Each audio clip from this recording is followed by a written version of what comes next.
समय पहले की बात है। सूरजपुर गांव में मदन नाम का एक गरीब इंसान अपनी पत्नी और एक बूढ़े पिता के साथ रहता था। मदन बहुत ही तेज और नेक दिल का था। उसके पास एक अनमोल रतन थी जो कि उसका बुद्धि था। बिंदिया, तुम पिताजी का ध्यान रखना, उनको दवाई समय से खिला देना। मैं जरा गांव से घूम कर आता हूँ। इतना कहकर मदन गांव में घूमने चला जाता है। आज पता नहीं उसे एक अजीब सी बेचैनी हो रही थी। लगता है कुछ अनहोनी जैसा। आज मुझे ऐसा क्यों लग रहा है जैसे कोई आपस में लड़ने वाला हो। अरे भैया, अब मैं और बर्दाश्त नहीं कर सकता। आज फैसला हो ही जाए कि इस घर में आप रहोगे या फिर मैं। उतना दिन से आपका नाटक देख रहा हूँ, लेकिन अब नहीं। इस बार सारा जमीन जायदाद अपने नाम करके ही रहूंगा, क्योंकि माँ के मरने से पहले मैं और मेरी पत्नी दिन रात सेवा किए हैं। इसका फल तो लेकर ही रहूंगा। ये क्या बोल रहे हो छोटे? जमीन जायदाद के लिए तुम मुझसे बगावत कर रहे हो अपने बड़े भाई से। तुम्हें क्या हो गया है मेरे भाई? पहले हम दोनों में कितना प्यार रहता था, लेकिन जब से माँ का देहांत हुआ है तब से मैं तुझे बदला बदला सा देख रहा हूँ। मुझे फिर से वही भाई चाहिए जो मुझे खूब प्यार करे, भैया भैया पुकारे। ये क्या भैया, आप वही पहले के यादों में जी रहे हो, लेकिन शायद आपको पता नहीं कि असल जीवन में इसका कोई मोल नहीं। अगर जेब में पैसे हो तो आप जैसे भाई भी सलाम करते हैं, लेकिन वही पैसे ना हो तो गली के कुत्ते भी भौंकने को दौड़ जाते हैं। इसलिए आज जो हो जाए, आपको मारना भी क्यों ना पड़ जाए, लेकिन मैं जमीन जायदाद अपने नाम करके ही मानूंगा, क्योंकि इसी के लिए मैं और मेरी पत्नी खूब सेवा किए हैं। वाह रे मेरे छोटे भाई, वाह! क्या बात कही है। इस जमीन घर के लिए तुम अपने भाई पर हाथ उठाओगे? हे भगवान, ये आप मुझे कैसा दिन दिखा रहे हैं। ठीक है मुन्ना, तुम अपना ये भी सपना पूरा कर लो। मारो मुझे, अगर मैं एक शब्द भी तुमको कुछ बोला तो धिक्कार है मुझ पर। सुनो ना छोटे भाई, मारो मुझे, मैं इसी के लायक हूँ। दोनों भाई आपस में लड़ ही रहे थे। तभी वहाँ मदन आ जाता है और उनको ये सब करने से रोकने लगता है। अरे राजू भैया, ये आप क्या कर रहे हैं? अभी मुन्ना तो नादान है, इसलिए ऐसी बहकी बहकी बातें कर रहा है, लेकिन आप तो समझदार हो, आप इससे मुंह क्यों लगा रहे हैं? सुनो मदन, तुम मेरे बीच मत आओ, और हाँ, भगवान के लिए यहाँ तुम अपना बुद्धि का इस्तेमाल मत करना। तुम्हारा ज्ञान मुझे नहीं चाहिए। तुम तेज बुद्धि का हो, अपने लिए और गांव वालों के लिए। मेरे परिवार के बीच आने की कोशिश मत करना। मैं और भैया अपनी समस्या खुद सुलझा लूंगा। नहीं नहीं मुन्ना, मदन ही इस समस्या का समाधान करेगा। मदन, मुन्ना चाहता है कि मैं इस घर से चला जाऊं क्योंकि इसने माँ का सेवा किया। अब तुम बताओ कि सिर्फ सेवा करने से सारा चीज इसका हो जाएगा क्या? क्या मैं उनका बेटा नहीं हूं? अरे नहीं नहीं राजू भैया, आप ये कैसी बातें कर रहे हैं? आप इस घर से नहीं जा सकते। अरे क्या मुन्ना, अगर तुम ही अपने भाई से ऐसे लड़ोगे तो हमारा गांव धीरे धीरे बदनाम हो जाएगा। और तुम्हें ऐसा क्यों लगता है कि जिसके पास पैसा होता है वही असली बादशाह होता है? और रही बात सेवा की, तो तुम पराय औरत की थोड़ी ना सेवा किए हो। वो तो तुम्हारी खुद की माँ थी जो तुम्हें अपने पेट में 9 महीने अपनी खून से सिंच कर रखा और तुम्हें इस प्यारी दुनिया में जन्म दिया। और तुम इसी सेवा के लिए अपने पिता समान भाई से बगावत कर रहे हो। तुम बहुत छोटे थे जब तुम्हारा भाई राजू तुम्हें अपनी एक किरनी देकर बचाया था। अगर उस दिन राजू भैया अपनी किरनी नहीं दिए होते तो आज तुम जीवित नहीं होते।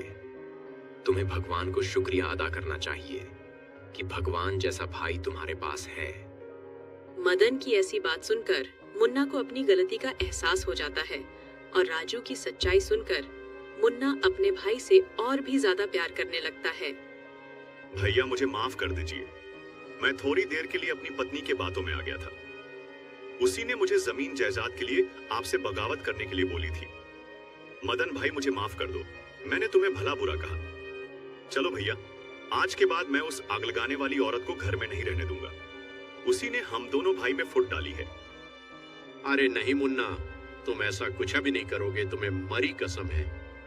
मेरा भाई गलत रास्ते से सही रास्ते पर आ गया, मेरे लिए इतना काफी है तुम्हारा। बहुत बहुत धन्यवाद मदन। ऐसे ही तुम अपने बुद्धि का सही इस्तेमाल करना और हर इंसान की मदद करना देखना। भगवान तुमको भी खुश रखेंगे। तो इस तरह मदन अपनी बुद्धि का इस्तेमाल करता था और हर किसी की मदद करता था। आज उसने 2 भाई को अलग होने बचाया था। मदन लोगों की मदद करके बहुत खुश होता।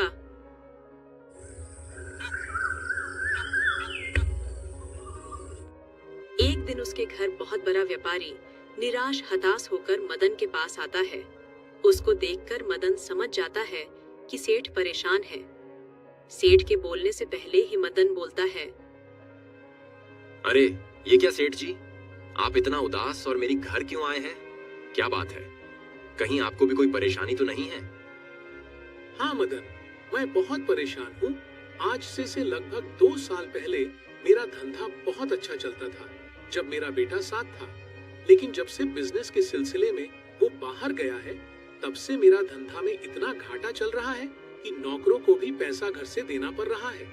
मुझे गांव वालों से पता चला था कि तुम हर किसी की समस्या का समाधान करते हो। मेरी भी कर दो मदन, मैं तुम्हें पूरे 50 सोने के सिक्के दूंगा।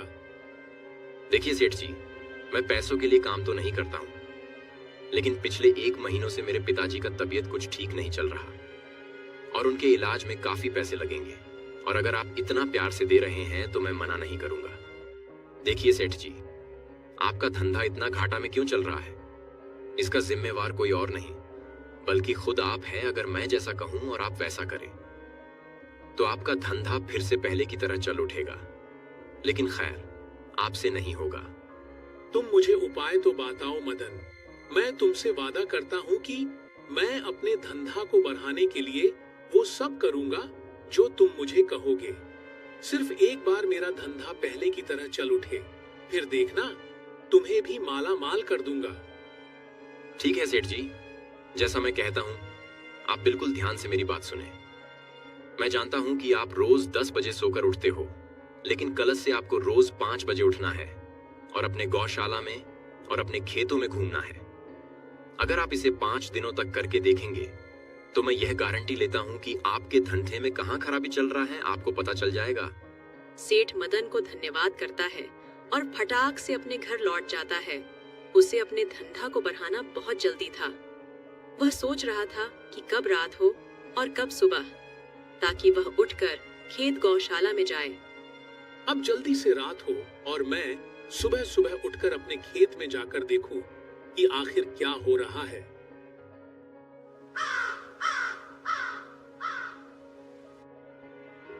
शाम हो जाती है और सेठ सोने चला जाता है। सेठ सोते सोते यही सोच रहा था कि जल्दी से सुबह हो। यही सोचते सोचते रात के 12 बज जाते हैं और सेठ की आंख अभी खुली ही थी।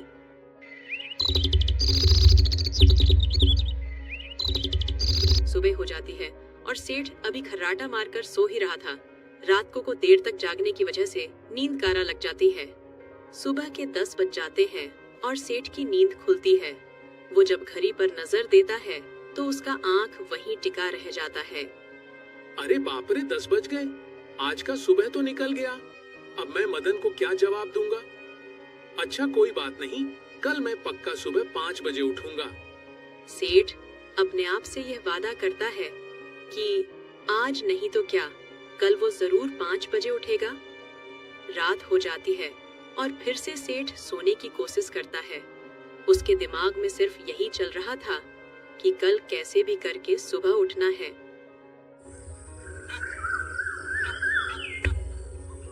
लेकिन आज फिर उसे देर से सोने के कारण सुबह नींद लग जाती है।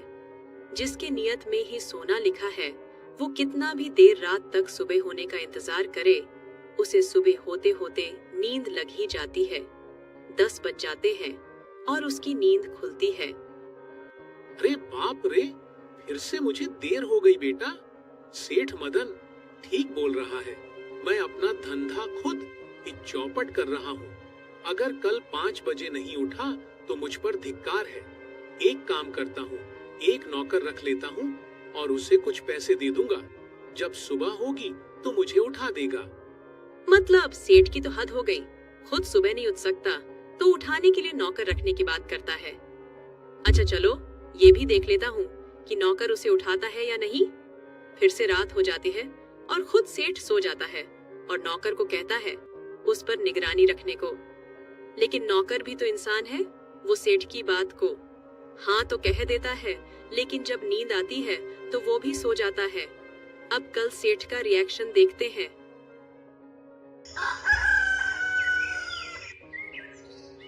सुबह हो जाती है और सेठ खर्राटा मारकर आज भी सो ही रहा था। नौकर उसे उठाने की बजाय खुद भी नहीं उठ पा रहा था। फिर से 10 बज जाते और सेठ गुस्से से उठता है। अरे ओ कमबख्त, तुम सोता ही रहेगा या फिर उठेगा भी? देखो तो 10 बज चुके हैं। तुम्हें पैसे किस लिए दिया था रात भर जागने के लिए और मुझे सुबह 5 बजे उठाने के लिए? लेकिन तुम तो खुद सो गए। हे भगवान, ये मेरी नींद आखिर क्यों नहीं खुल रही है क्या? मैं खुद अपने धंधे का दुश्मन हूँ। लेकिन अब नहीं, कल मैं पक्का सुबह 5 बजे उठूंगा। रात हो जाती है और इस बार सेठ पहले ही सो जाता है ताकि उसे सुबह नींद जल्दी खुल जाए। सुबह के 5 बज जाते हैं और इस बार उसकी नींद खुल जाती है। सेठ बिना देर किए घर से निकल जाता है और मदन के कहे अनुसार सबसे पहले अपने गौशाला में जाता है। सेठ गौशाला में जैसे ही पहुंचता है तो देखता है कि उसका नौकर दूध में पानी मिलवाट कर रहा है। ये देखकर सेठ की तो पैर तले जमीन खिसक जाती है। अरे ओ सुरेश, ये तुम क्या कर रहे हो? तुम्हारी हिम्मत कैसे हुई दूध में पानी मिलावट करने की? तुम्हारी वजह से ही मेरा दूध का धंधा चौपट हो गया है और अगर आज मैं मदन के कहे अनुसार यहाँ नहीं आता तो तुम्हारी असली चेहरा मेरे सामने नहीं आती। आज के बाद से तुम यहाँ नजर भी आ गए तो मुझसे बुरा कोई नहीं होगा। सेठ को यह सब देखकर बहुत ही दुख पहुंचता है और वो फिर अपने खेतों में यह देखने चला जाता है कि वहाँ क्या हो रहा है। खेत में पहुंचते ही देखता है कि दोनों मजदूर कुदाल चलाने की बजाय दोनों आपस में जुबान चला रहे हैं। ये तुम लोग क्या कर रहे हो? तुम दोनों को खेत जोतने के लिए रखा है या फिर आपस में बहस करने के लिए? 1 महीना हो गया और तुम लोग 5 कट्ठा जमीन नहीं जोत पाए हो। मेरा विश्वास का यही सिला दिए हो तुम लोग। अगर मैं मदन से मदद नहीं लेता और कभी यहाँ नहीं आता तो तुम लोगों का असली चेहरा और मेरा धंधा का असली राज कभी पता ही नहीं चलता। इसी की वजह से मेरा सारा साम्राज्य खत्म हो रहा है। लेकिन अब नहीं, आज के बाद इस खेत में तो क्या इस गांव में भी नजर मत आना, नहीं तो तुम्हारा बहुत बुरा हाल होगा। सेठ को अब अपने नौकरों पर से पूरा विश्वास उठ गया था, क्योंकि उनको जो काम के लिए सेठ ने रखा था उनमें वो गद्दारी कर रहे थे। हे भगवान, मुझे तो यकीन ही नहीं हो रहा है कि ये लोग मेरे साथ ऐसा कर सकते हैं। अगर उस दिन मैं मदन को अपनी समस्या नहीं बताता तो पता नहीं ये लोग मुझे भिखारी बनाकर ही छोड़ते। लेकिन अब जो हुआ अच्छे के लिए हुआ। मदन काफी तेज है, आज उसकी बुद्धि के कारण अपने बिजनेस को बचाया। चलो अब मदन को शुक्रिया अदा करता हूँ। मदन की सूझबूझ से सेठ अपने धंधा को फिर से बचा लिया। सेठ वादा के मुताबिक 50 सोने के सिक्के लेकर मदन घर जाने लगता है। अरे वाह मदन, आज तुम्हारी वजह से मेरे धंधा में जो घोटाला हो रहा था उसका पर्दाफाश हुआ। ये लो मदन, मैं अपने वादे के मुताबिक 50 सोने के सिक्के लाया हूँ। तुम इसे स्वीकार करो और ऐसे ही अपनी बुद्धि का इस्तेमाल करके लोगों की मदद करते रहो।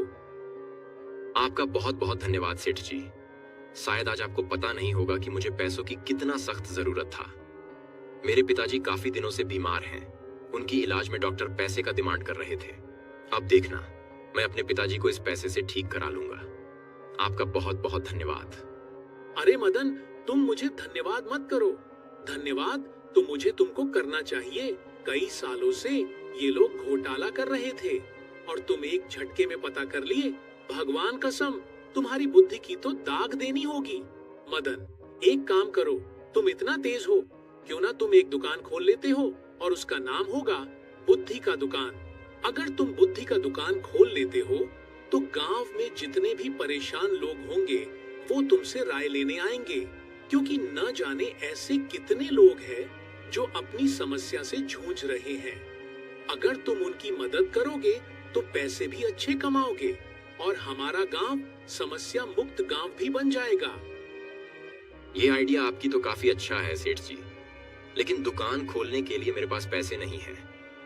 मैं तो ऐसे ही परेशान हूँ।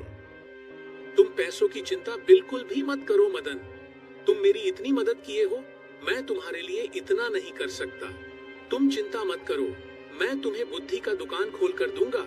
तुम बस उसमें बैठकर लोगों की मदद करना और पैसे भी कमाना।